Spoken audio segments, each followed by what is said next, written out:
Before we get anywhere, I just need to apologize. I know my upload schedule has been absolutely terrible. Like, it's embarrassingly terrible. I think I put up two videos in the past week. I apologize. I'm sorry. I love you guys. You were the best. Here is a video. And in fact, if this video hits 200,000 likes, which it won't, I'll give every single one of you guys a pair of sneakers, which I won't.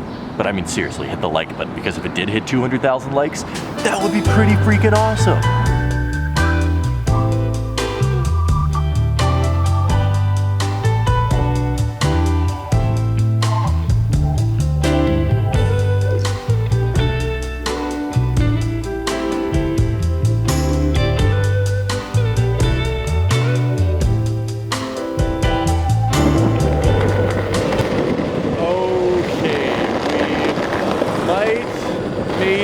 Possibly have a giant problem. Earlier this morning, I filmed an entire video, and it was really good. I went all around the city, had an amazing day, even phoned my grandpa.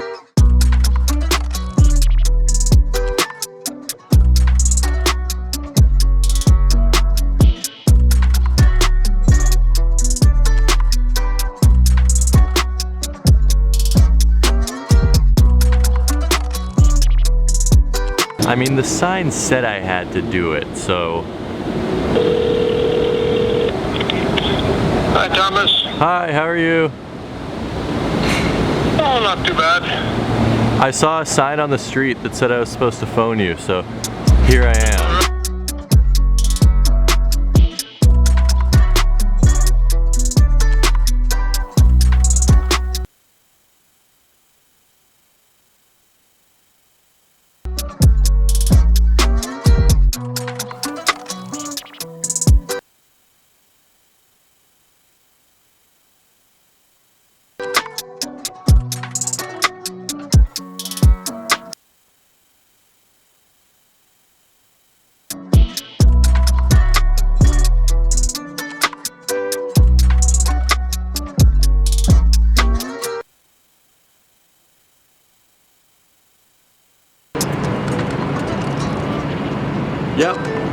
Yep. 80% of the video had absolutely no audio. See, usually there's a big fuzzy mic that sits on top of the camera right here, and it's connected to the camera, and then all the audio from the mic gets fed into the camera, and it just gets automatically linked up to the video. It's a very simple process. Except the aux cord, I guess, was bumped or got hooked on something when I was walking around and filming. And completely, I don't know if you guys can see, it's really crooked. No audio for 80% of the video, and now I'm filming without a mic because I need to order another one of these on Amazon, which makes me want, just kidding, self-harm is never funny. As a result, I didn't have a video yesterday, and I'm very frustrated, and I apologize. Thank you guys so much for watching the videos, and if you haven't already, do me a favor and hit the like button, because I need it for my sanity. I spent an entire morning filming a video. Nothing. Let's talk about the dumbest crime committed in the history of humanity.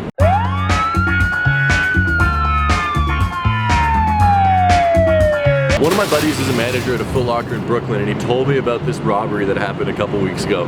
It's just mind-boggling levels of stupidity. I know that crime is up in New York City, and in certain areas of crime, I know that petty theft and muggings and store robberies are up significantly. There's just less cops on the street, there's less people on the street, it's easier to mug someone if there's less people on the street, and then all the businesses are closed, so obviously easier to break into a building if there's no one in it. Anyway, my friend was telling me about this brilliant man who got the great idea to go rob a Footlocker in Brooklyn, and did it in probably the stupidest way I've ever heard of in my life. He did it in broad daylight at 9:45 a.m. on a weekday.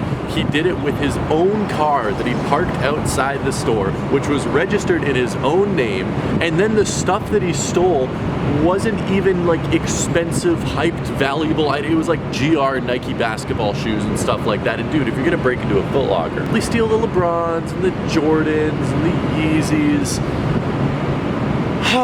I guess rule number one would be do not commit crime in general, but rule number two would be if you are going to commit crime, at least do it efficiently. Like maybe go to an Apple store or a Samsung store or a jewelry store where you could actually fit valuable things inside of your pockets. Like I could probably fit more valuables from a Samsung store on my person and in my backpack that I could fit valuables from a Footlocker in my entire vehicle. Second, don't bring your freaking vehicle to a crime that you're committing. What in the world? And then third, if you're gonna steal stuff from a sneaker store, steal the valuable stuff. I'm not giving you advice on how to commit a crime. I want to make that very, very clear. Crime is bad and I do not condone it.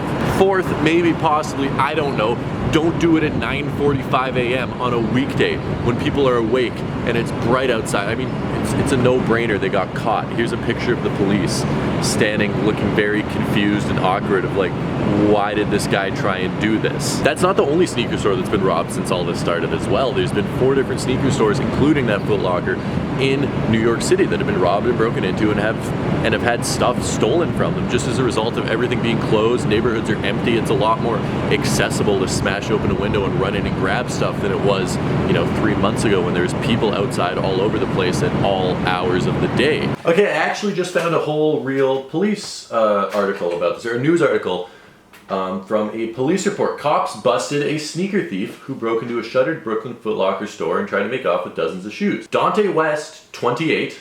Shame on you, Dante West. Could you imagine if Dante West was a viewer? I always think about that. Like, just statistically, there's probably some people that watch my videos that have done absolutely terrible things. There's also probably people that watch my videos that have done amazing things. Anyway, broke into the Footlocker at about 10 a.m. Saturday, police said. West loaded up a Chevy Trailblazer with more than 36 pairs of sneakers and nearly 40 baseball caps. Yeah, the moral of that story is don't be stupid and freaking rob a Footlocker in the middle of the day. Don't rob anywhere ever. I think committing crimes is a terrible thing to do in 99.9% of situations. Just confusing. Moral of the story though is do not commit crime, and then if you're going to commit crime, just don't commit crime. But in a hypothetical situation, don't be an idiot while you're doing it.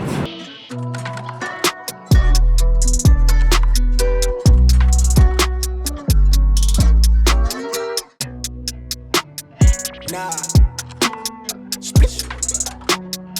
Wait. See, the problem without having a mic now is that the wind gets picked up on this onboard mic on the camera so easily, so I can barely go anywhere and talk, because I don't know if you can hear me right now, but there is a pretty good chance it just sounds like wind.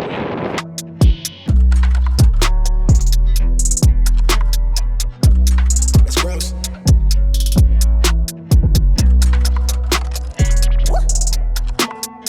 Yeah. Wait. Physics.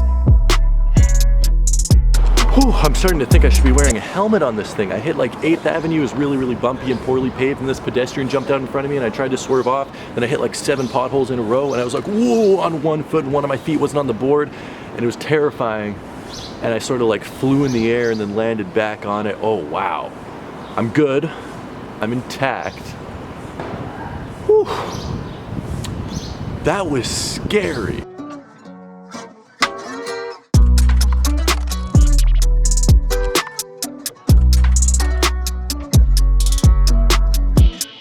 This is a serious question for you, a problem I would like to resolve. These are my favorite sneakers of all time, the Jordan 1 Breads. This is the 2016 pair. I was very lucky to get a second pair brand new. I have my pair that I've been wearing for years sitting over at the front hall, but there's glitter all over these. And how do I get the glitter off? And more importantly, why is there glitter in the first place? I've seen very conflicting reports. Some people say that it rubs off from the paper, but I mean, looking at the paper, it's a matte paper. It doesn't look like there's any glitter on these at all. Other people have said that it's a solution they put into the leather to make it soft and supple, and then over time it sort of seeps out of the leather and turns into these sparkles. I don't know what is true. I have no idea. I just don't want them sparkly. So if you know why they're sparkly, please let me know down in the comment section below. And if you know how to fix it, please let me know down in the comment section below. It won't show up on camera that well, but there's definitely sparkles. That being said, guys, thank you so much for watching today's video.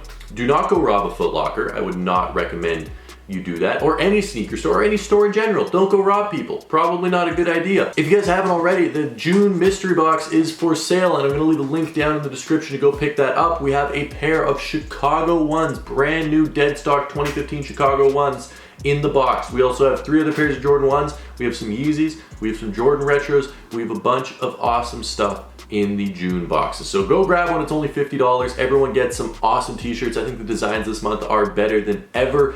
And we also have brand new bonus items. We've completely restructured how we're doing the bonus items. So there's a bunch of cool stuff in the boxes that I think you guys will really enjoy. That being said, thank you so much for watching. I appreciate every single one of you. And until next time, peace.